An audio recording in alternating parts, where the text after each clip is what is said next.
Alors moi, avant de commencer, je vais vous parler de Simone. Simone, c'est ma grand-mère, elle a 85 ans. C'est une commerçante et aujourd'hui, elle va pas très bien. Pas parce qu'elle a vieilli, pas parce qu'il fait hyper chaud, mais parce que le commerce est devenu hyper compliqué. Et c'est cette personne-là qui m'a beaucoup inspirée. C'est grâce à elle que j'ai créé Wishibam et que Wishibam a aussi beaucoup évolué, comme on le disait tout à l'heure. Donc Wishibam, c'est quoi ? C'est une boîte tech qui a pour vocation de répondre à un des challenges majeurs, qui est de réconcilier le commerce physique et le commerce en ligne pour permettre aux acteurs majeurs du retail non seulement de continuer à exister, mais de capter une partie de la croissance qui aujourd'hui est captée par d'autres.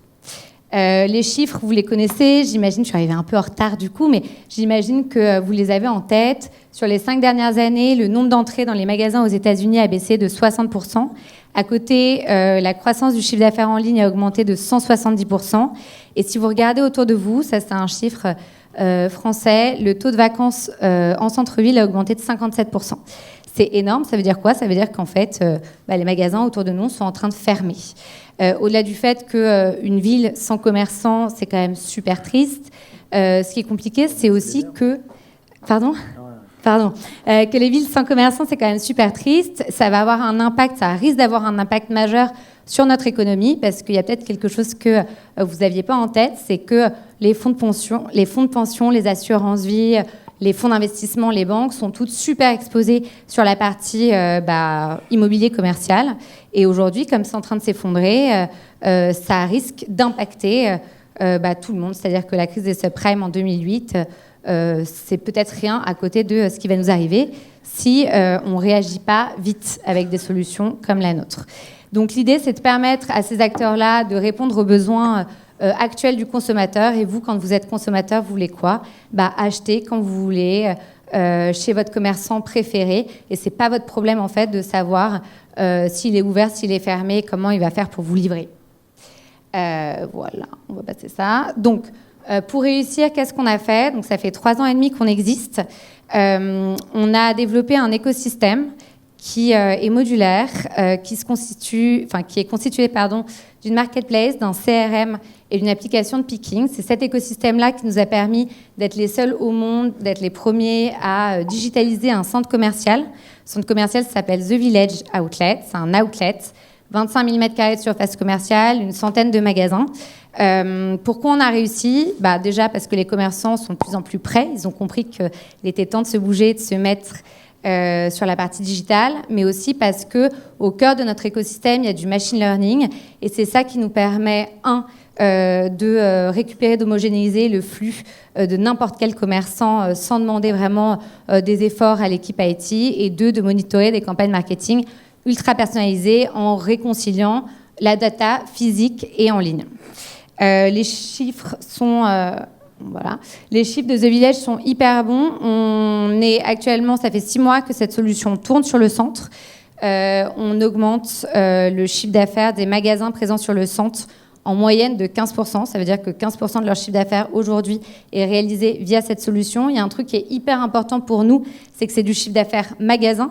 Donc en fait, c'est le vendeur qui est récompensé. Et comme le vendeur, il est récompensé, juste l'expérience du client qui arrive dans le magasin, elle est exceptionnelle parce qu'il est content, il fait ses chiffres. Et pour le coup, il peut se concentrer sur ce qu'il sait faire, c'est-à-dire vendre et proposer à ses clients une expérience d'achat émotionnelle en ligne. Nous, en gros, on s'occupe de la technique. Voilà, Wishibam, où on en est. L'année dernière, on a fait un peu plus de 2 millions d'euros de chiffre d'affaires. Cette année, on espère faire un peu plus de 3 millions d'euros de chiffre d'affaires. On est en train de digitaliser l'intégralité du parc de Compagnie de Phalsbourg. On est aussi en train de parler à d'autres acteurs majeurs. On est très, très avancé avec Unibail, l'Altarea, ces gens-là. Et puis, en fait, à un moment, on s'est dit que ce qu'on avait fait sur un centre commercial, on était capable de le faire dans une ville et que l'impact qu'on pouvait avoir dans une ville, il était juste exceptionnel parce que ça nous concernait tous. Et donc, j'espère que d'ici juillet, on vous annoncera la signature d'une grosse ville française qu'on va accompagner sur la digitalisation de ces commerçants. Voilà. Merci beaucoup. Charlotte.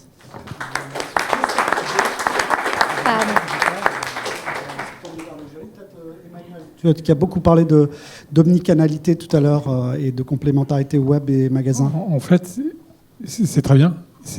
Comment vous récupérez, vous êtes passé très rapidement là-dessus, mais comment vous récupérez l'information? Parce qu'il faut l'accord du commerçant, récupérer des produits, des photos, ça c'est compliqué, des prix, vous faites comment? Et dans l'outlet, c'est encore pire. Donc du coup, si on a réussi dans l'outlet, on réussira sur les autres. En fait, ce qu'on fait, c'est qu'on s'interface à deux choses, leur back-office et leur système de caisse. La force de notre solution, c'est que au lieu d'être une marketplace comme Miracle qui demande quand même à ces marques de se cadrer dans un certain modèle.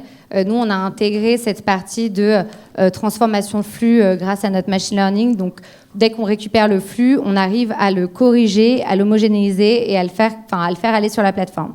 Ça, c'est le premier point. Le deuxième point, c'est qu'il y a deux façons pour les commerçants de s'intégrer à nous. Soit ils installent un petit module, ça pour le coup tout le monde sait le faire, soit ils veulent pas le faire et c'est souvent le cas parce qu'on parle quand même à des grosses marques comme The Couples, Galeries Lafayette, qu'on va intégrer d'ailleurs bientôt sur cette marketplace. En fait, du coup, l'équipe IT passe 10 minutes à nous balancer le flux et derrière, nous, on s'en occupe. Donc en gros, digitaliser un Galeries Lafayette, ça prend 10 minutes à l'équipe IT et... si elle influe. Mais elle a un flux. En fait, elle a un flux. La complexité, c'est de savoir ce qu'il y a en ce moment même dans le magasin. Et c'est pour ça qu'on récupère aussi les données du système de caisse. Ces données-là du système de caisse, soit on les récupère parce qu'ils nous l'envoient, soit là, on est en train de développer des partenariats hyper forts avec des SAP, des Cégide, etc., pour pouvoir récupérer sans qu'ils fassent rien, quoi. Donc ça s'adresse aux franchises, au réseau de franchises. Ça s'adresse au réseau de franchises. Non, ça s'adresse. Alors sur un centre commercial, ce qui est assez intéressant, c'est qu'on a un panel très représentatif. Donc il y a à la fois des franchisés et des marques propres qui ne sont pas du tout franchisées. Et puis même il y a des indépendants. Donc les franchisés, c'est un petit peu plus compliqué parce qu'il faut avoir une double autorisation, celle du franchisé et celle du siège. Mais une fois qu'on a l'autorisation, ça fonctionne. Et sur les autres, c'est des marques traditionnelles que vous connaissez, je ne sais pas, Sandro, Couples, etc., qui, elles, ont bien identifié ce besoin d'avoir une notoriété accrue via leur magasin et qui aiment le fait d'avoir un miroir digital sur le centre. Et en fait, au début, c'était assez compliqué de réussir à onboarder les marques. Et aujourd'hui, on est en train de finaliser l'onboarding de tout le centre, parce qu'elles ont vu que, 1, ça leur prenait pas de temps, 2, ça leur rapportait de l'argent. Et là, on est même sur une problématique où les marques nous disent « Mais attendez, est-ce que vous pouvez pas le mettre sur tous les centres où on est ?» Et donc là, on leur répond « Bien sûr, allez voir nos clients. Aidez-nous à signer plus vite, ça sera génial. » Donc voilà où on en est. Et c'est un système qui est hyper intéressant. Et pour le coup, on a vu vraiment les gens se retourner parce que maintenant, on arrive à un moment où c'est les commerçants, c'est-à-dire le directeur retail qui nous dit franchement, votre plateforme, elle est géniale. Est-ce qu'on ne pourrait pas avoir un kit marketing pour pousser votre plateforme à l'intérieur du magasin au lieu de pousser le e-shop de la marque? Donc là, c'est encore un autre problème. Mais ce que je veux dire, c'est que en fait, ça marche et ils ont compris que c'était pas de la cannibalisation parce que 70% des ventes, ça j'ai oublié de le dire, j'ai noté après, 70% des ventes sont réalisées le soir. Donc en gros, globalement, quand le magasin est fermé.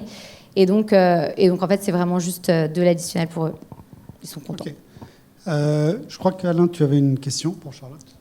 Est-ce que vous canalisez pas finalement le canal omni de ces marchands? C'est-à-dire que ça soit des franchisés ou que ça soit des marques, elles ont déjà des stratégies drive to store, web to drive, trucs to bidule. C'était exactement ça mon point, c'est que ça fait 10 ans qu'on parle d'omnicanal et on le voit toujours pas. Ouais, c'est sûr. Tu vois, donc en fait, moi, ce que je remarque, c'est qu'elle le fait, elle fait plus 15. Bon, bravo. Et franchement, appelez-les, je vous jure, elle est hyper contente. J'ai une petite vidéo, je peux vous la faire passer. Non, mais tout le sujet est là. Tout le monde essaye de la faire. Ça fait 10 ans, ils mettent des millions et des milliards d'euros dans le sujet. Tu vois, l'ANRF, ils en parlent encore, ils le font pas.